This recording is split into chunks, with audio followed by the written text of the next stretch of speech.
আসসালামু আলাইকুম প্রিয় কোরিয়ান ভাষা শিক্ষার্থীবৃন্দ, নিশ্চয়ই সবাই ভালো আছেন। আমি মোহাম্মদ তুষার, ব্রাদার্স কোরিয়ান ল্যাঙ্গুয়েজের পক্ষ থেকে জানাই আপনাদের আন্তরিক শুভেচ্ছা ও অভিনন্দন। আজকে আমরা কোরিয়ান ভাষায় কিভাবে গাণিতিক সমস্যা সমাধান করতে হয় সেটা আজকে শেখার চেষ্টা করব। যোগ, বিয়োগ, গুণ, ভাগ এগুলো আসলে কিভাবে বলতে হয় কোরিয়ান ভাষায় সেটা আজকে শিখবো ইনশাআল্লাহ।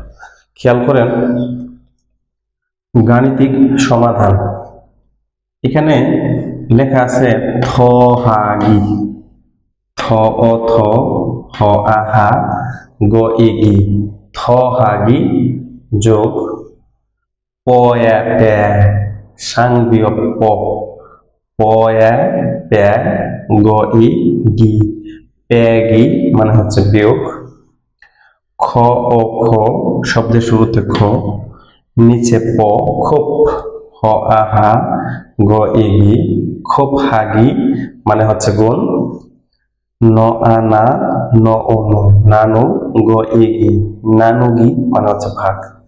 এখন এটা বেসিক্যালি মাথায় থাকে না, এই জন্য আমরা একটা নির্দিষ্ট টেকনিক দিয়ে আসলে শেখার চেষ্টা করব। খেয়াল করেন, এখানে নানু কি লেখা আছে? নানু। আচ্ছা, বলেন তো আমরা নানুর সম্পত্তি কি পাই? নানুর সম্পত্তি আমরা ভাগ পাই না? নানুর সম্পত্তি আমরা ভাগ পাই। সুতরাং নানুগি মানে হচ্ছে ভাগ। মনে রাখার টেকনিক, আচ্ছা নানুর সম্পত্তি তো আমরা ভাগ পাই, তাহলে নানুগি মানে হচ্ছে ভাগ। এরপরে আসি ক্ষোভ।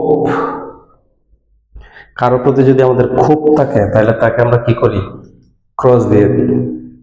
কারোর প্রতি যদি আমাদের ক্ষোভ থাকে তাহলে আমরা কি করি? ক্রস দিয়ে দিই।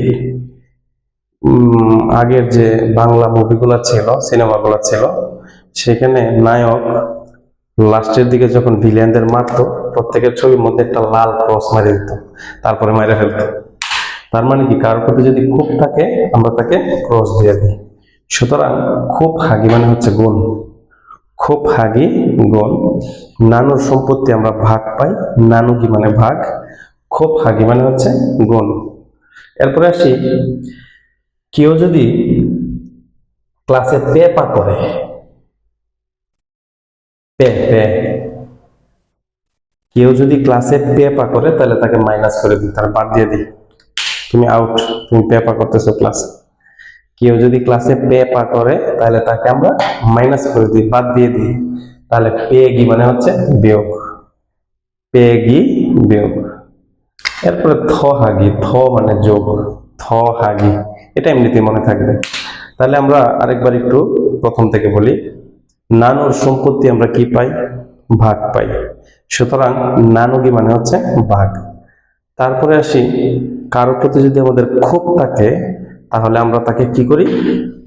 ক্রস দিয়ে দিই, তাহলে ক্ষোভ হাগি মানে হচ্ছে গুণ। এরপরে আসি, বেসিক্যালি বিয়োগ। যদি কেউ যদি ক্লাসে পেপা করে, কেউ যদি ক্লাসে পেপা করে তাহলে তাকে আমরা মাইনাস করে দিই, বাদ দিয়ে দিই, তাহলে পেগি মানে বিয়োগ, আর থহাগি মানে যোগ।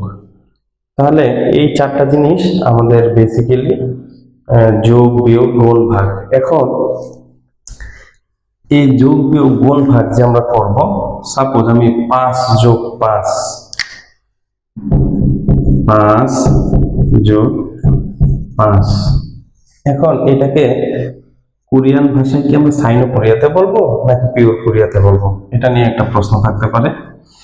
বেসিক্যালি যোগ, বিয়োগ, গুণ, ভাগ করার ক্ষেত্রে সাইনো কোরিয়ান ব্যবহার করা হয়, সাইনো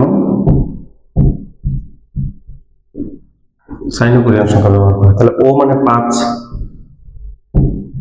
আর থ হাগি মানে যোগ, আবার ও মানে 5, ও থ হাগি ও সমান সমান হচ্ছে 10। এখন যদি আমি বিয়োগ করি, 10 মাইনাস 5, 5, তাহলে 10 মানে 10, পেপা করলে আমরা বাদ দেই, পেগি ও সমান সমান ও। এই হচ্ছে মূলত যোগ বিয়োগ গুণ ভাগ করার নিয়ম। তাহলে আমাদের মনে রাখতে হবে যোগ বিয়োগ গুণ ভাগ সাইনে কোরিয়ান সংখ্যা ব্যবহার করতে হবে। আর এই চারটা মনে রাখার টেকনিক আমি আরেকবার বলে দিচ্ছি। নানু সম্পত্তি কি পাই? ভাগ পাই। তাহলে নানুটি মানে ভাগ। যদি কারোর প্রতি আমাদের খুব থাকে তাহলে আমরা তাদেরকে কি করি? কস দিয়ে দিই। তাহলে খুব হাগি মানে হচ্ছে গুণ। কেউ যদি ক্লাসে পেপা করে তাহলে আমরা তাকে মাইনাস করে দিই। সুতরাং পেগি মানে হচ্ছে বিয়োগ, আর থহাগি মানে হচ্ছে যোগ। এই ছিল কোরিয়ান ভাষার গাণিতিক সমস্যা সমাধানের কিছু অংশ। তো ক্লাসটি যদি আপনাদের ভালো লেগে থাকে তাহলে আমার ইউটিউব চ্যানেল অবশ্যই সাবস্ক্রাইব করবেন। আমি আবারও ব্রাদার্স কোরিয়ান ল্যাঙ্গুয়েজের পক্ষ থেকে আপনাদের আন্তরিক শুভেচ্ছা ও ধন্যবাদ জানিয়ে আজকের ক্লাসটি এখানে শেষ করছি। সবাই ভালো থাকবেন, সুস্থ থাকবেন। আসসালামু আলাইকুম।